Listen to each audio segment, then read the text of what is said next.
மனிதரெல்லாம் மானத்தோடு தலை நிமிர்ந்து நடப்பதற்கு யார் காரணம்? புரட்சியாளர் தான் காரணம். இன்னொன்னு எனக்கு பிடிச்ச லைனுக்கு அது, பெண்களுக்கு சம உரிமை யார் காரணம்? நம் சமுதாயம் முன்னேற யார் காரணம்? புத்தன் வழியில் வந்த எங்கள் அண்ணல் காரணம்.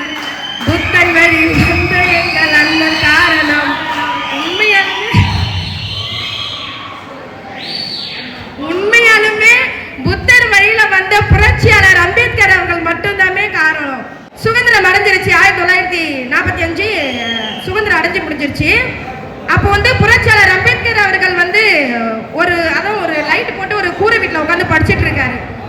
ஏன் எல்லாருமே சுதந்திரம் அடைஞ்சிருச்சு, எல்லாருமே ரொம்ப சந்தோஷமா இருக்கிறாங்க, நீங்க மட்டும் ஏன் உட்காந்து எழுதிட்டு இருக்கீங்க அப்படின்னு சொல்லிட்டு அதுல ஒரு நபர் கேட்டிருக்காங்க. அதுக்கு தலைவர் என்ன சொல்றாரு பாருங்க. தலைவர் என்ன சொல்றாரு, உங்களுக்கான சுதந்திரம் கிடைச்சிருச்சுன்னு சொல்லிட்டு நீங்க சந்தோஷமா கொண்டாடுறீங்க, என் மக்களுக்கான சுதந்திரம் இன்னும் கிடைக்கல, அதுக்காக நான் உட்காந்து எழுதிட்டு இருக்கேன். இன்னைக்கு நான் தலை குனிஞ்சு எழுதினா மட்டும்தான் நாளைக்கு என் மக்கள் தலை நிமிர்ந்து நடப்பார்கள் அப்படின்னு சொல்லிட்டு சிறப்பா ஒரு நெத்தியடி அடிச்சிருக்காரு.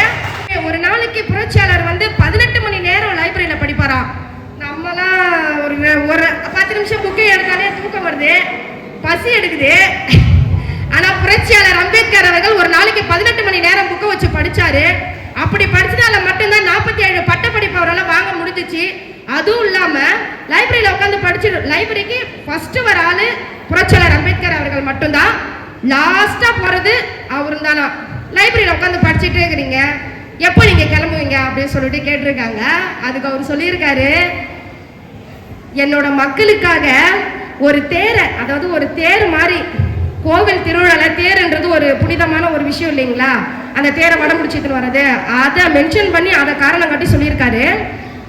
என் மக்களுக்கான தேரை நான் இழுத்துட்டு வந்தேன், என்னால இழுக்க முடிஞ்ச அளவுக்கு நான் இழுப்பேன், இழுக்காத பட்சம் என்னால முடியாத பட்சத்துல என்னோட மக்கள் இழுத்துட்டு வருவாங்க அப்படின்னு சொல்லிட்டு அன்னைக்கு ஏதோ ஒரு எதிர்ச்சியா அந்த வார்த்தையை சொன்னதுதான் அது. அன்னைக்கு அவர் சொன்ன வார்த்தை உண்மையிலுமே பழிச்சு போச்சு.